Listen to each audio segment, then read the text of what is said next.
Hi, I'm Mika Frankl. Welcome to Cage Minds MMA show. Been here covering combat sports for over a decade. You already know the website. Support us. Grab the apparel over at nmproshop.com. A lot to get to today. Gonna start off with the Contender Series.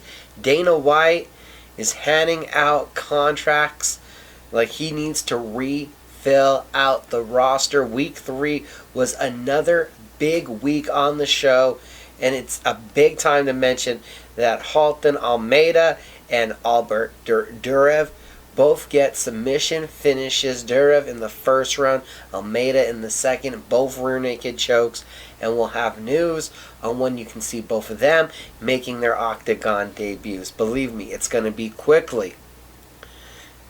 Now let's get to Saturday, where you had a double dose of the two biggest promotions here in North America, head-to-head, UFC and Bellator. Well, not really head-to-head, as the UFC went earlier in the afternoon. UFC Fight Night, Smith versus Spann, a top 11, yes, top 11, number 11, Ryan Spann, number 6, Anthony Smith, top light heavyweight matchup. Let's start at the top. Right there, Smith takes out Spann in one round, getting the rear naked choke finish.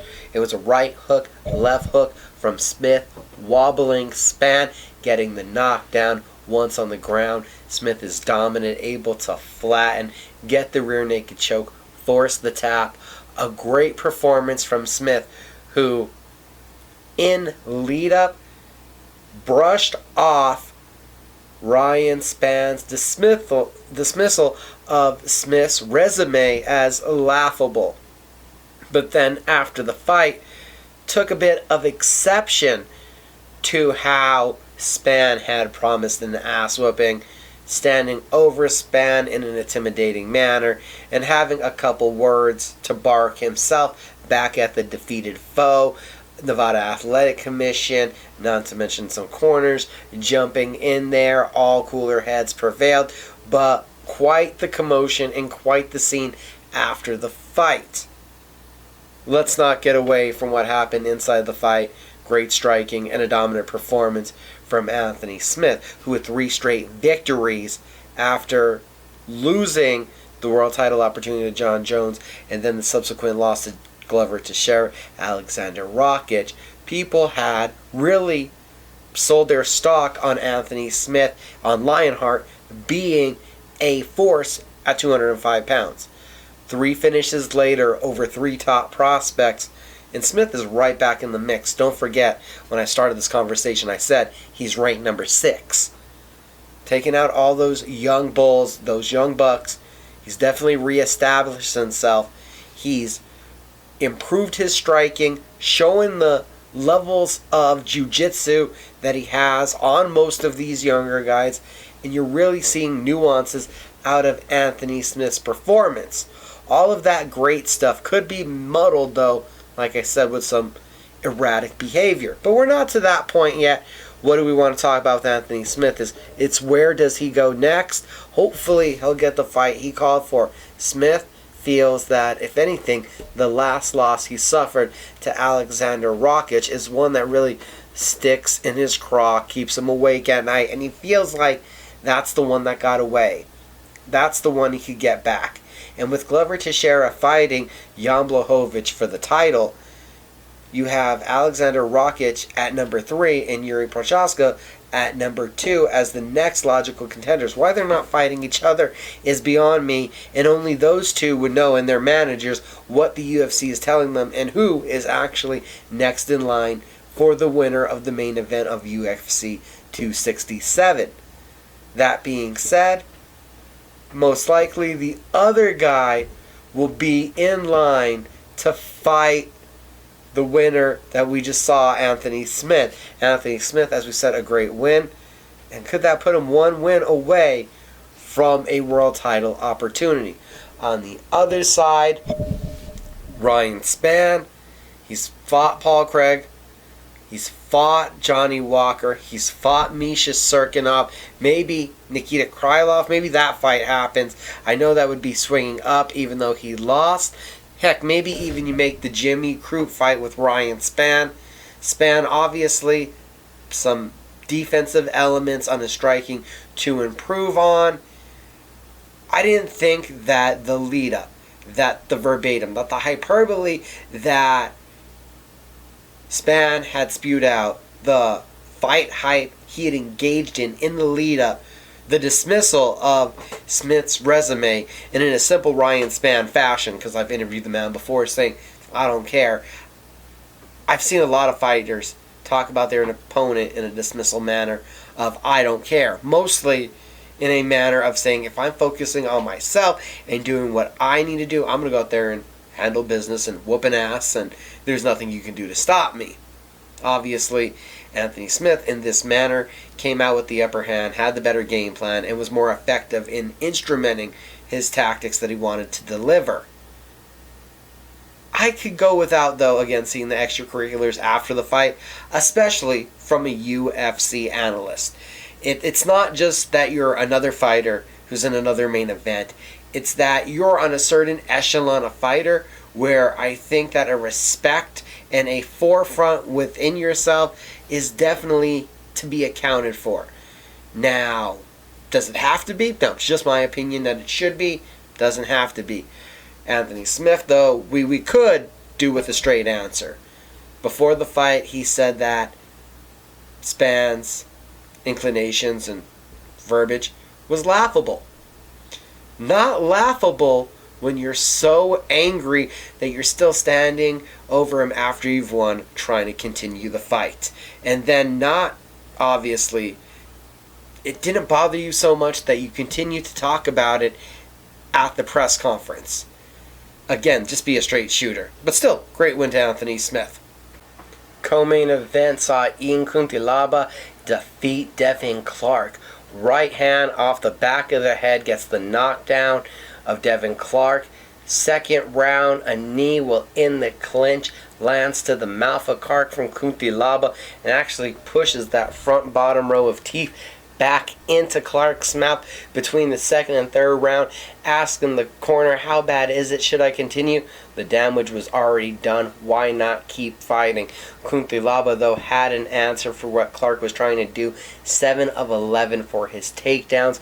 Clark does finish the fight on top, did get a knockdown in that third round, but couldn't overcome all the early damage. Ariana Lipski, the best performance so far of her UFC career, defeating Mandy Bohm 30-27 across the cards, and it's Lipski getting a knockdown in every round, a clubbing right hand in the third round. Personally, I'm shocked she couldn't get the finish off of that one. Arman Tashurian, a name to watch out for in the lightweight division, defeats Christos Giagos by first round TKO in what was a crazy fight early on. Tashurian is going for the takedown. He gets stuffed. Giagos is able to get around to the back. He's doing damage while on top, but Tashurian able to push away, separate, left hook. That starts to spell the downfall for Giagos as he hits the ground. Overwhelming rapid fire punches, a hell firestorm of hooks, gets the finish as Giagos was trying to get back up. 135 pounds. Talk about a tale of two really different rounds. Incredible stuff. This was a fight that I had highlighted last week. Nate Maness defeats Tony Gravely. Gravely, right hand early, flash knockdown in the first round. And man, if you wanted to tell me that Maness went out cold, I'd believe you. But he recovers. Second round, left hook to the body, right up high, and the TKO on the ground. Huge come from behind victory for Nate Maness.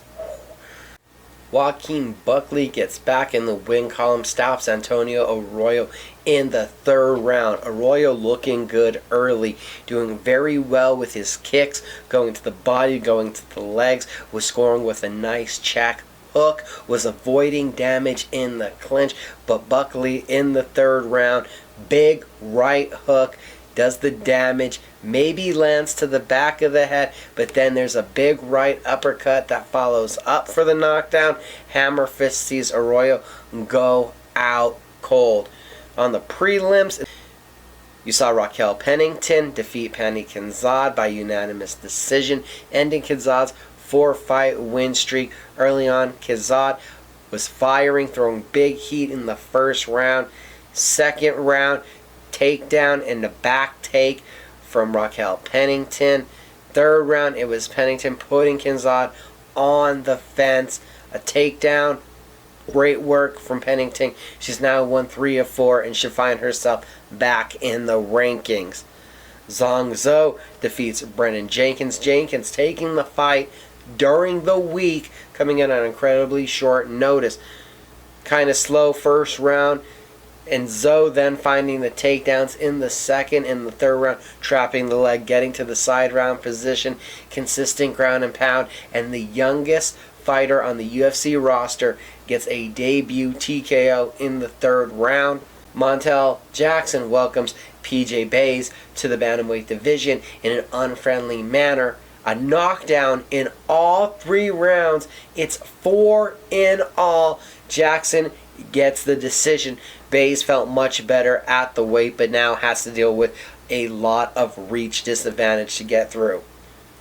Possibly the brightest star coming off of the night, talking about prospect-wise, Erin Blanchfield with a killer one-sided unanimous decision win over Sarah Alpar. 2 judges go 30-26. One went a 30-25. One judge handing out 2 10-8 dominant victories. Blanchfield got Alpar down to the ground in the second and the third and was wrecking shop. Dominant stuff and somebody to be excited about at 125 pounds. Carlton Harris against Ipa Kasanganay, and Harris gets the victory in the first round by TKO. A couple big right hands. Ipa is wobbled, doing the chicken dance, ends up on all fours. The ground and pound rains down, and Harris gets the victory. Who cares if a couple of those punches were to the back of the head? So besides a lot of great finishes, I really feel like the blows to the back of the head rule was just thrown out the window at UFC Fight Night. Smith versus Spann. It was definitely one of those fight nights that was under the radar, but the scale of action, it hit on 10, man. It hit on a 10 with how great that fight night was.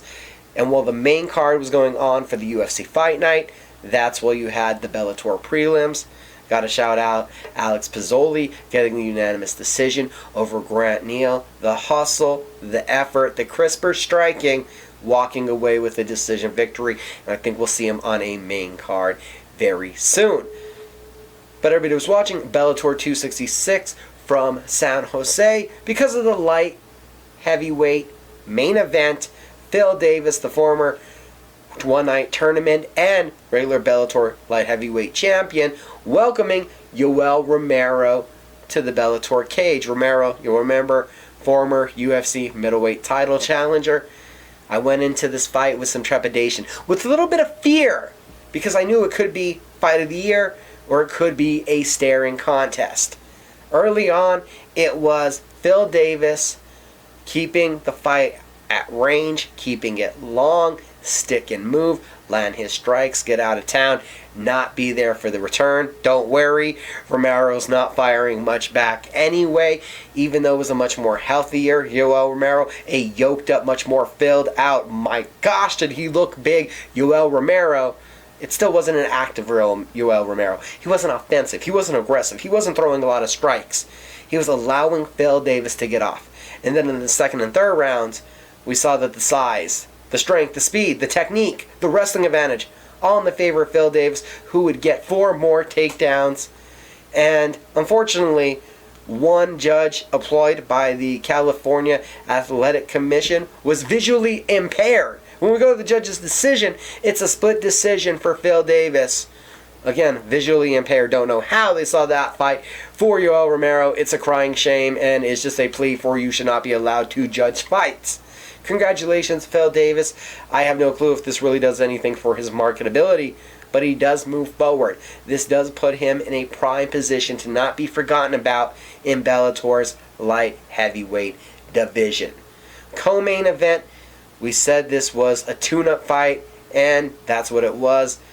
The car got tuned up, And Neiman Gracie is now running great as he ran all over Mark Lemminger. Right uppercut hurts Lemminger, who was already backed up to the fence. And after that, Neiman Gracie unloaded the toolbox. A wrench, a hammer, a screwdriver. We're talking about hooks, uppercuts, an elbow, and then some more hooks to get the finish. A brutal, brutal first round finish for the Brazilian. Honestly, Neiman has got to be, this side of Rickson, the most accomplished and well-rounded fighter in the Gracie family. Also in the light heavyweight division, we had a killer upset. You don't get many of those in Bellator. I had talked to heavy favorite Christian Edwards last week. Was not his night. Edwards takes a left hook and goes to sleep. A huge victory after the crushing hammer fist puts him in and out of conscious, possibly once, possibly twice. Ben Parrish, the huge upset out of nowhere. Let's see Alex Pizzoli versus Ben Parrish. That sounds like a fun fight. And the fight that many of us had tapped as fight of the night, Sal Rogers versus Georgi Katahanian. Rogers was known for his strength. Well, he showed that advantage and used it for his grappling and out-wrestled Katahanian for the majority of the fight, but is in the win column. That was our action for last week. We head into this week with a ton of news to share, and knowing that this week we have a UFC pay-per-view on the horizon. I'm going to start off with some regional headlines. XMMA has announced XMMA 3 Vice City. That one taking place in Miami, Florida, will be October 23rd. The main event is a rebooking of a fight that was supposed to happen in July. UFC vets meeting John Dodson versus Cody Gibson. A slew of Big Show vets on that card. The whole article up at cageminds.com. LFA will be returning to Val, Colorado, October 22nd. LFA 116, Josh Fram versus Renato Valente will be the main event. Bellator MMA has signed to a full exclusive contract former bantamweight champion Koji Haraguchi. Rumble Johnson has announced due to illness, most likely it appears something very serious, he has had to withdraw from the light heavyweight Grand Prix. Julius Angliskis, the alternate, will step in to Bellator 268 to face Vladimir Nemkov, the reigning Bellator light heavyweight champion. Angliskis gets to jump into the tournament and he gets to fight for the belt right away. Turn our attention to the UFC and to say a fond farewell. Joseph Benavidez, 4-time world title challenger, 2 times fighting for that WEC bantamweight title, 2 times fighting for the UFC flyweight title, including competing against Demetrius Johnson for the inaugural championship, a fight that was a split decision, has announced his retirement from the sport of MMA. And following up on that announcement and doing the same is former WEC welterweight champion, the Natural Born Killer, Carlos Condit. Gotta say, my favorite Condit moment ever was the double left hands. It was the matching left hands where you almost saw the Rocky moment, but Condit lands just a moment before and scores the knockout of Dan Hardy.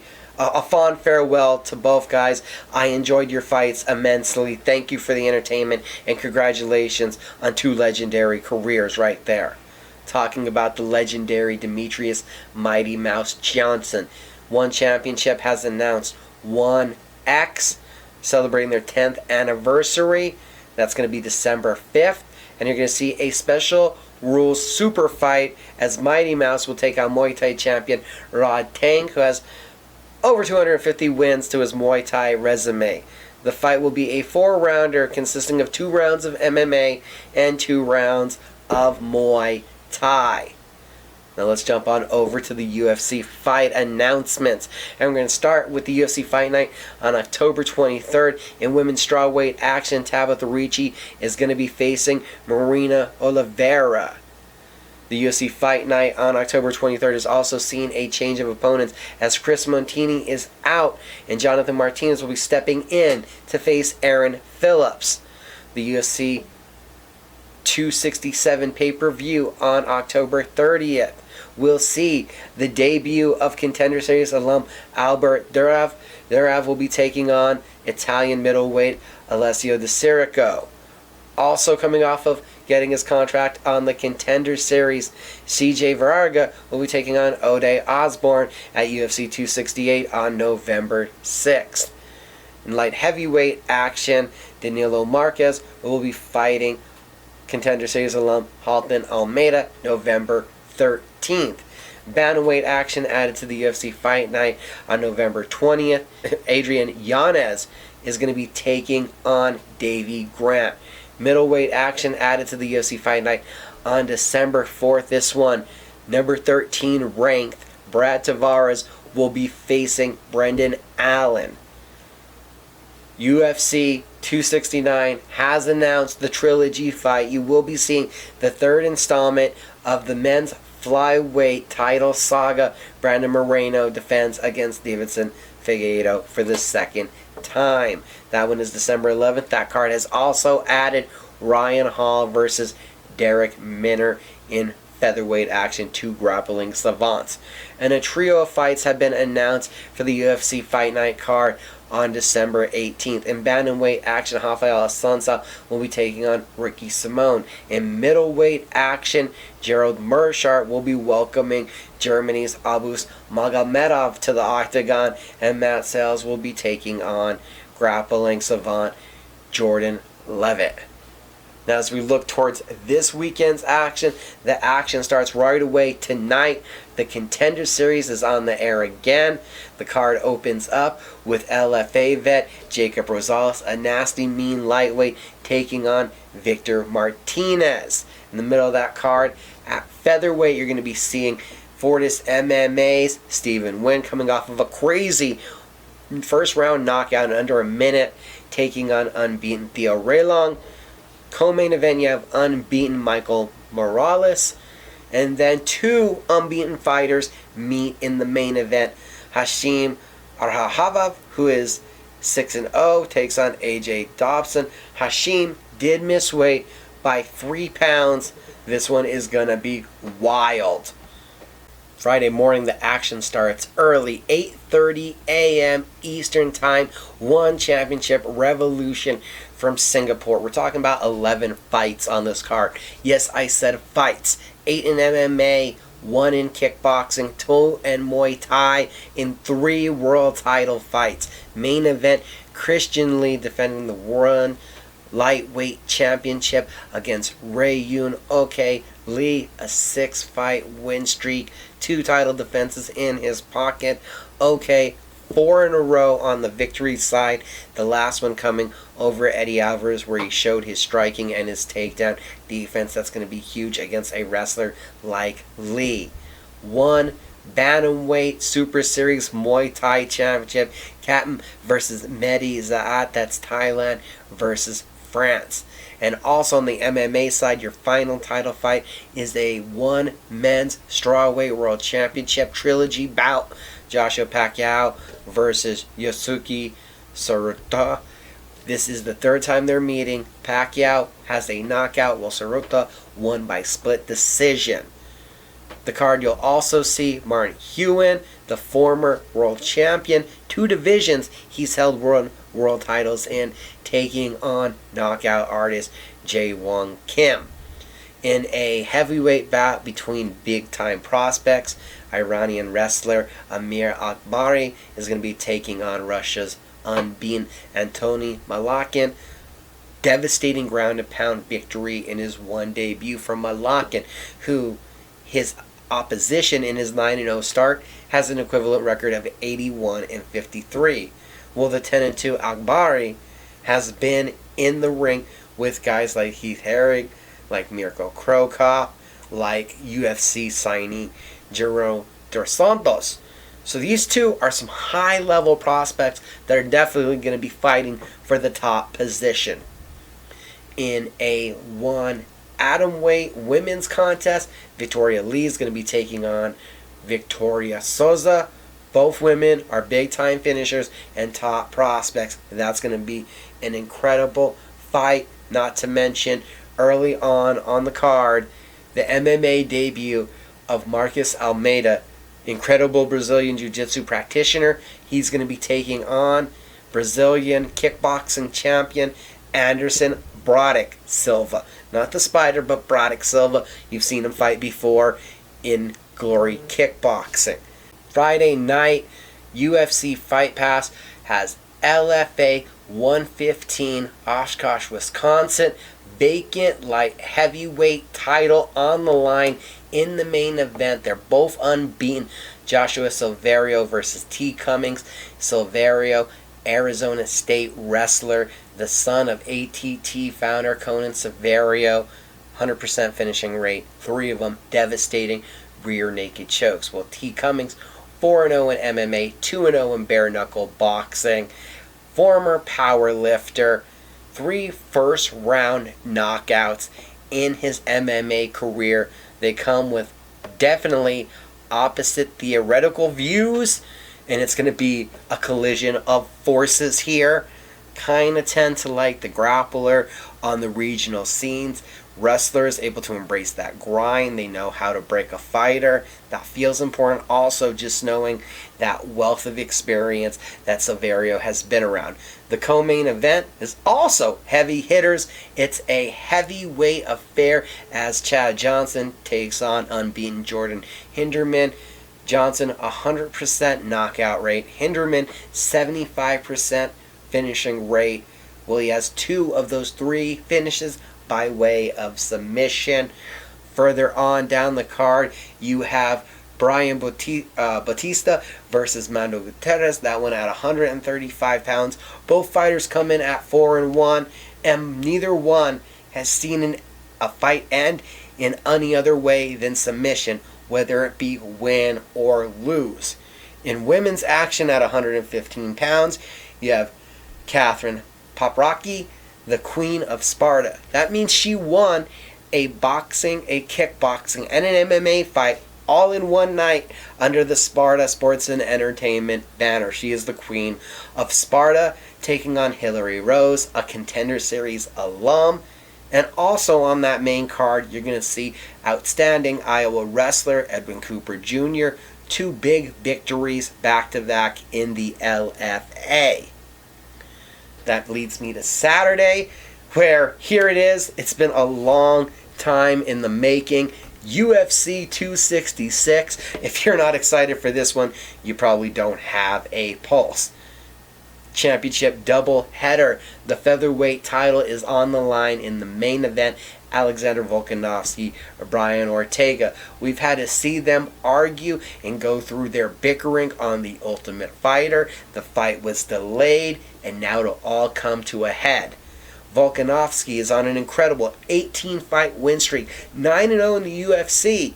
Well, his last 3 wins, the championship affairs, and the one to get there beating Jose Aldo, have all come by decision. He does have 33%. That's 3 of those 9 wins in the octagon by way of knockout. Well, he's been thought of as a point fighter. The former rugby player, remember, was heavyweight size and now carries around a featherweight body. That means there's a lot of muscle there. He's going to be taking on Brian Ortega. T-City has this incredible finishing ability. His guillotines, his triangles, they're super tight. They're incredible. He also has heavy hands and the knack for finding the finish. His last win over Chan Sung Jung, we saw the Korean Zombie fighting on autopilot for the majority of the round. Basically knocked out early on, but was able to keep fighting through. Brian Ortega became a star, a breakout MMA superstar early in 2018. But this will only be the 3rd time he's fought since then. Beat Frankie Edgar, had to wait 9 months for his world title opportunity against Max Holloway. Fell short on that night. Took one of a beating that we will not forget and displayed toughness like only few have ever done inside of the octagon. New things had to be adjusted and tinkered with and fixed. He's done a remarkable job of doing it. But a year later, it took to get his return against Chan Sung Jung was called off due to a torn ACL. After more recupery and more adjustments, 10 months later, we finally saw Brian Ortega return to the octagon triumphantly in beating the Korean Zombie. He was supposed to fight Alexander Volkanovski at UFC 260, but that fight was called off just days before when Volkanovski tests positive for COVID-19. The opportunity then arises for the two to be the centerpiece of coaching The Ultimate Fighter Season 29. They take that opportunity, and here we are 11 months later from when Volkanovski tested positive, waiting for this title fight to come to fruition.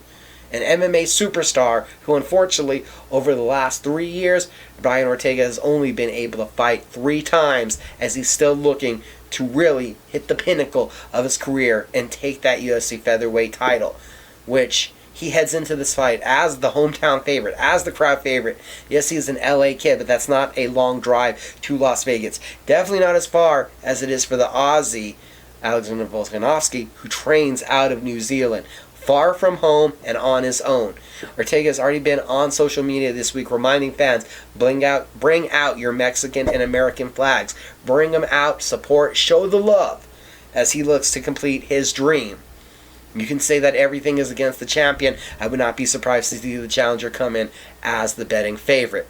The co-main event, the belt is also on the line, and it's at 125 pounds. The women's champion, Valentina Shevchenko, unbelievable 7-0 at 125 pounds, looking for her 6th title defense. Already been successful in 5 of them, doing 3 knockouts, 2 of them with vicious ground and pound, thought of as mostly a striker, but yes, a well-versed martial artist. Going to be taking on Lucky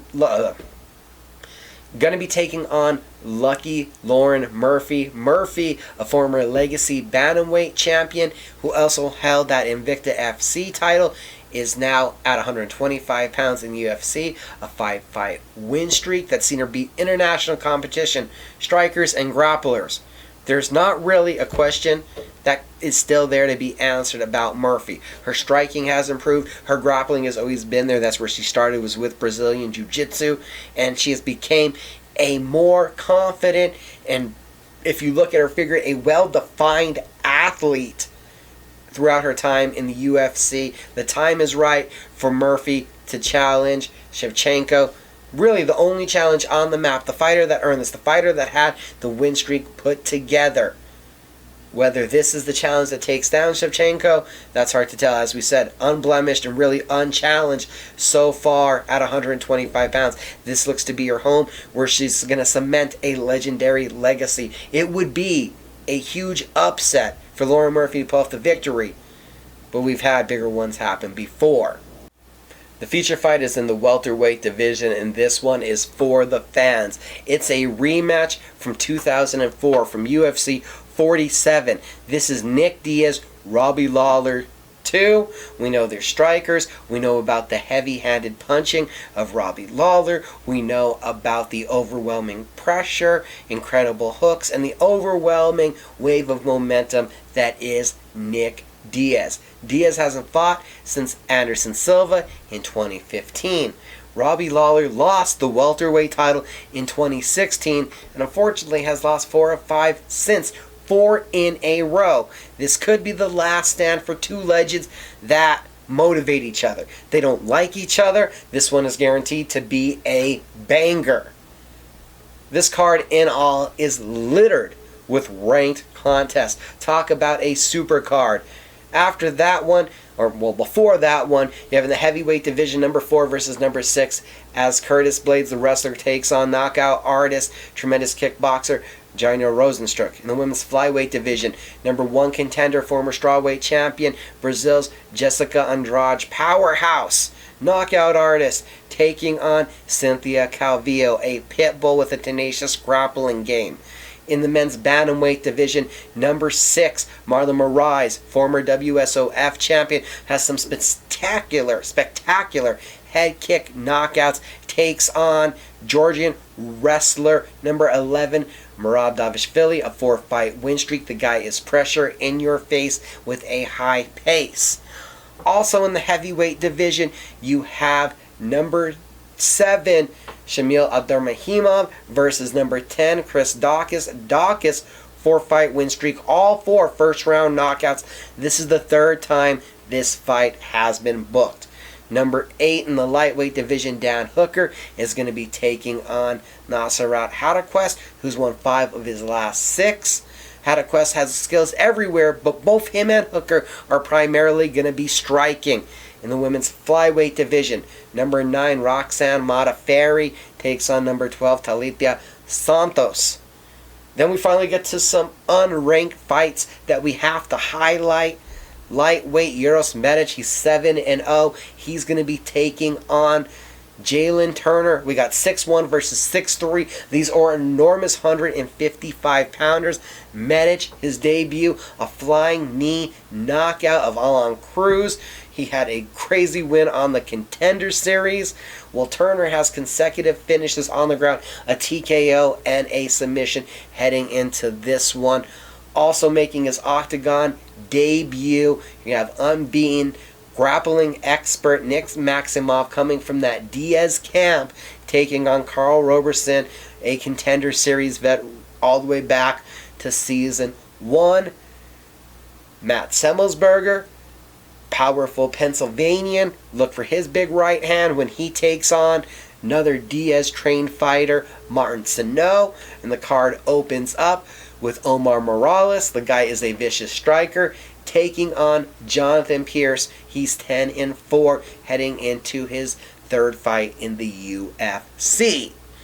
I am ridiculously excited. This is a stat card, one of the best pay-per-views of the year, littered with ranked fights. This is going to be ultra top level competition. I look forward to this great weekend. Now, I wanted to catch you guys up real quick on the New Mexico local scene.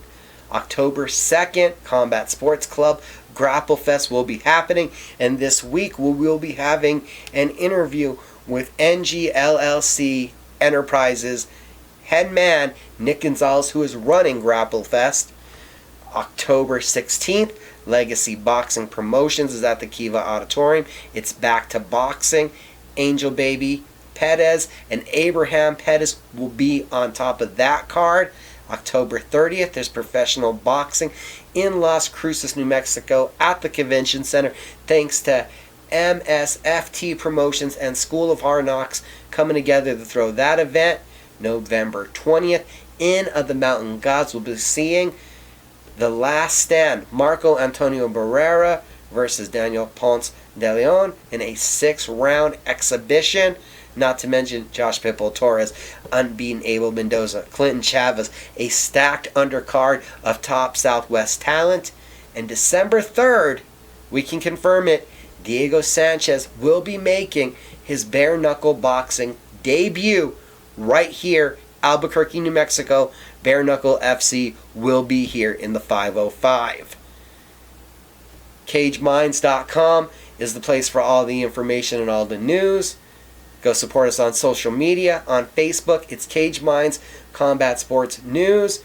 On Instagram, that's at Cage Minds CSN. On Twitter, it's at Cage Minds MMA. Check out the podcasts, part of MMA After Hours and Pro Wrestling After Hours. I am with Mr. Michael Carlisle, part of the After Hours Podcast Network.